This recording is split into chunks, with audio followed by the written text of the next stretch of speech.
안녕하세요. 토요미스테리 디바제시카입니다. 2007년 1월 8일 영국의 일간지 더 타임즈에 아주 이상한 광고 하나가 등장했습니다. 내용을 보니까 이것은 당신의 사생활을 완벽하게 보장한다. 이걸 선택하는 순간 당신의 지위가 올라간다. 광고는 즉각적으로 사람들의 이목을 집중시켰고 심지어 이 소문은 세계 각국으로 퍼져나가기 시작했죠. 그런데 실제로 이 광고의 내용을 확인한 사람들은 하나같이 눈을 의심하면서 황당함을 감추지 못했습니다. 광고가 판매하고 있는 것은 바로 세상에서 가장 작은 국가. 심지어 그 가격은 7억 5천만 유로로 하나로는 약 1,200억 원 정도입니다. 정말 한 나라가 신문을 통해 매물로 나온 상황일까요? 혹시 새로운 마케팅이나 주작? 사람들은 호기심 반, 의심 반으로 광고에 실린 정보를 토대로 해당 국가를 찾아 나서기 시작합니다. 이름은 시랜드 공국. 북위 동경 좌표를 따라가 보니 영국에서 얼마 떨어지지 않은 바다 한가운데 위치하고 있었는데요. 그런데 이게 근처 해상을 아무리 뒤져봐도 딱히 나라로 보일 만한 섬 같은 건 보이지 않았습니다. 주작이었겠죠. 라고 생각하던 그때 영국 에식스주 하리치항에서 약 11km 떨어진 해상 한복판에서 아주 낯선 구조물이 발견됩니다. 사진에 보이는 것처럼 두 개의 대형 원형 구조물이 이 플랫폼을 지탱하고 있는 형태. 상단의 이 직사각형 플랫폼은 약 166평 정도인데 축구장 10분의 1보다 조금 작은 규모라고 할 수 있죠. 여기가 바로 세상에서 가장 작은 자칭 국가로 알려진 시랜드 공국입니다. 어떻게 여기가 한 나라가 될 수 있었던 걸까요?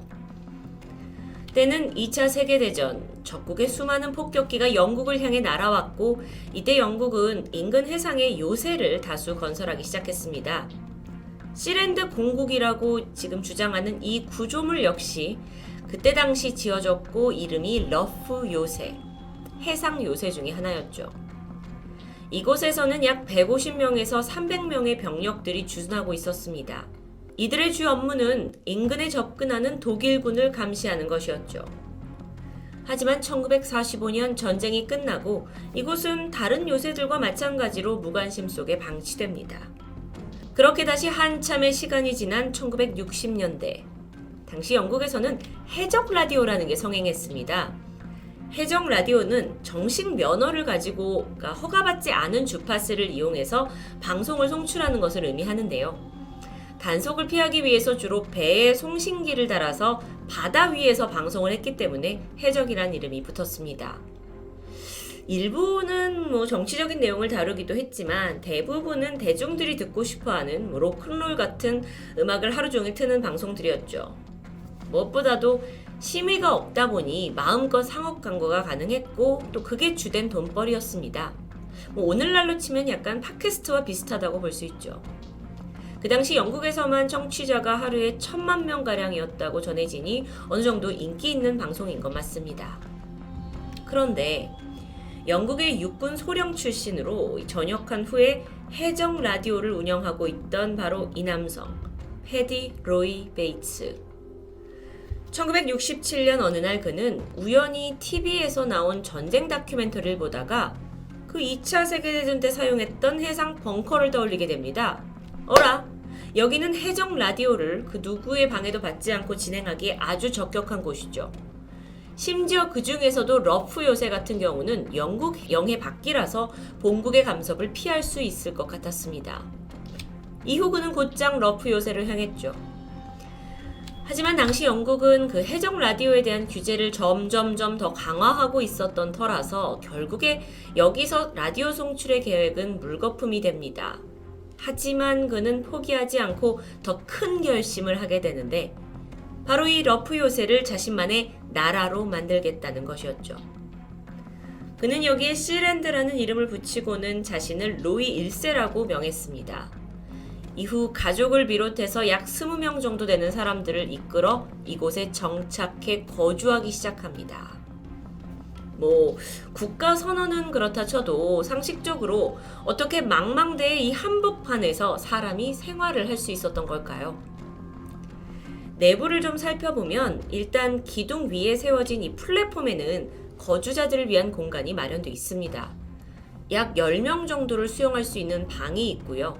사람들은 대부분 이곳에서 의식주를 해결했죠. 여기는 과거 세계대전 당시 군인들이 거주했던 공간을 그대로 이용하고 있는 듯 합니다.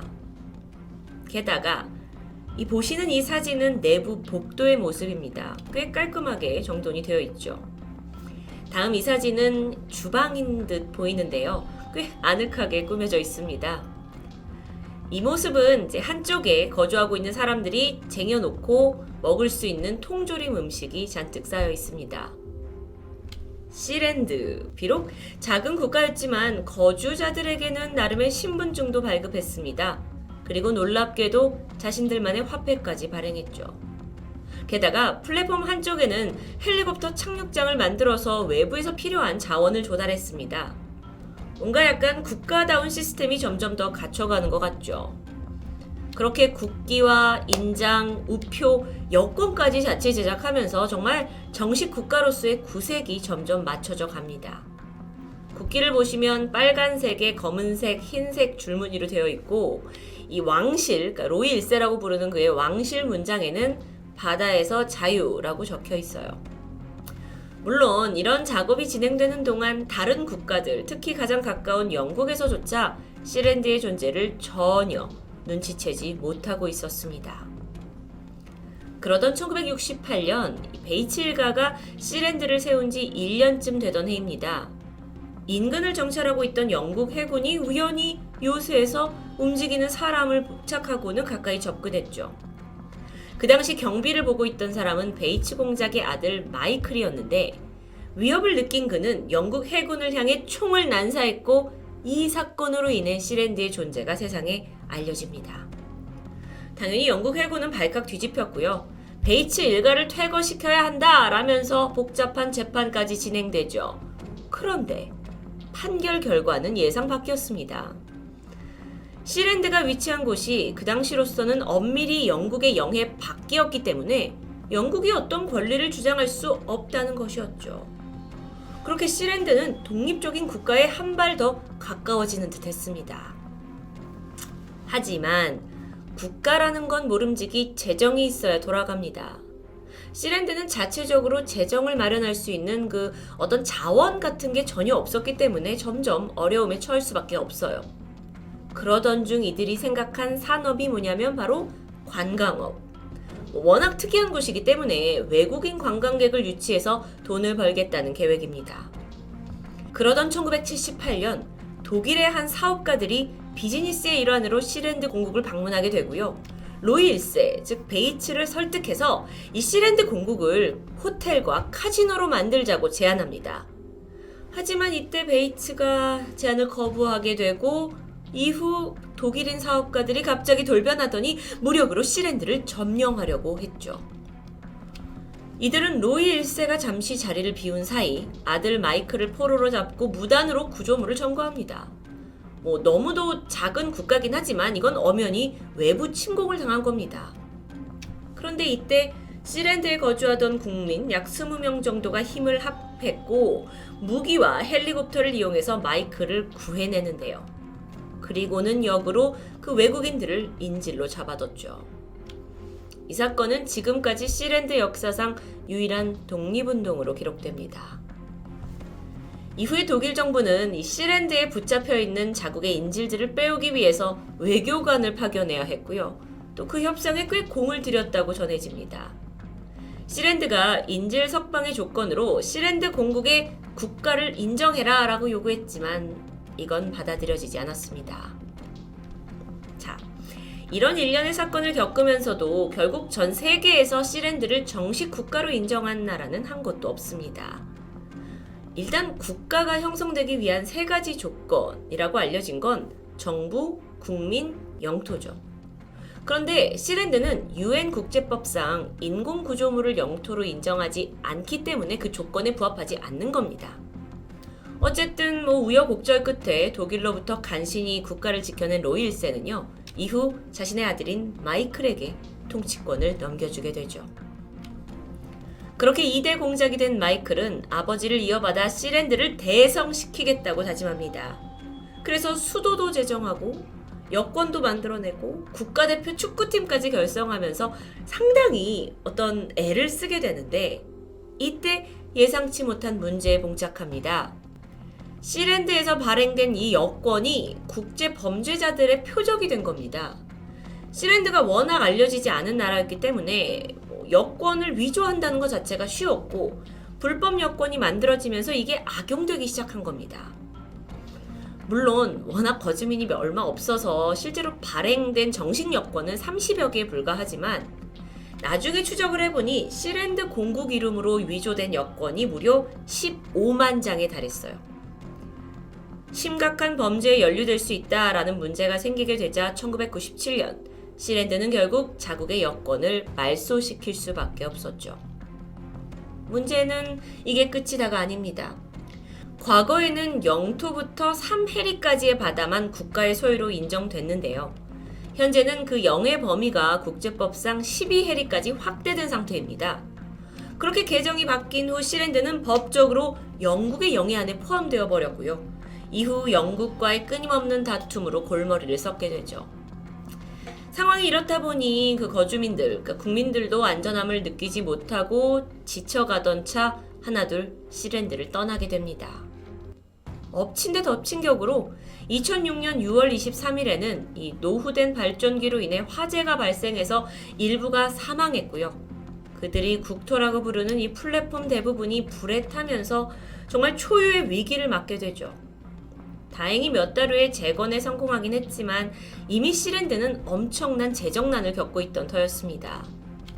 그렇게 해서 결국 2대 공작 마이클 베이츠는 2007년 1월 1200억 원이라는 금액을 내걸고 시랜드를 매각하겠다는 아주 신박한 광고를 내게 되었던 겁니다. 자, 이 광고로 인해 시랜드는 분명 한 번 더 전 세계의 주목을 받게 됩니다. 그리고 놀랍게도 여기를 구매하겠다는 한 사람이 나타나는데 그는 확실히 정체가 밝혀지지 않은 채 일본인이라는 이야기만 있습니다. 그렇게 시랜드 국가 매각을 검토하던 중 여기에 접근할 만한 교통수단이 제대로 없다라는 이유로 거래는 결국 무산됐죠. 이후 구매자는 나타나지 않았고요. 현재까지도 시랜드는 여전히 국가로서의 자신의 권리를 주장하고 있습니다. 이 사진은 그들의 홈페이지입니다. 가보시면 시랜드의 신분증과 귀족 자귀를 판매하는 상황을 볼 수 있었는데요. 그러니까 누구나 일정 금액을 내면 귀족이 될 수 있다라는 이론입니다. 그 금액을 좀 보니까 신분에 따라서 다 다르지만 하나로 5만 원에서 70만 원까지 다양했죠. 실제 우리나라에서도 호기심으로 이 시랜드의 자귀를 구매했다는 인증글들을 꽤나 찾아볼 수 있었습니다. 추가적으로 좀 설명을 드리면 이 시랜드처럼 독립적인 국가를 주장하긴 하지만 국제기구나 세계의 정부로부터 인정받지 못한 집단들은 사실 꽤 존재합니다. 이들을 통틀어서 마이크로네이션이라고 불리고 있는데요. 현재 전 세계에 약 120개 정도의 집단이 존재합니다. 물론 대부분은 약간의 괴짜들이 만들어낸 좀 무모한 억지 집단이라고 치부되고 있긴 하는데 그런데 그거에 비해 이 시랜드 공국은 국기에 수도, 화폐, 우표, 심지어 대표 축구팀까지 존재하지만 여전히 지도에서는 찾아볼 수 없는 나라로 남아 있습니다. 그렇더라도 이들은 여전히 오늘까지 국가다라는 걸 외치며 바다 한가운데 떠 있죠. 우리는 과연 이들을 어떻게 해석해야 할까요?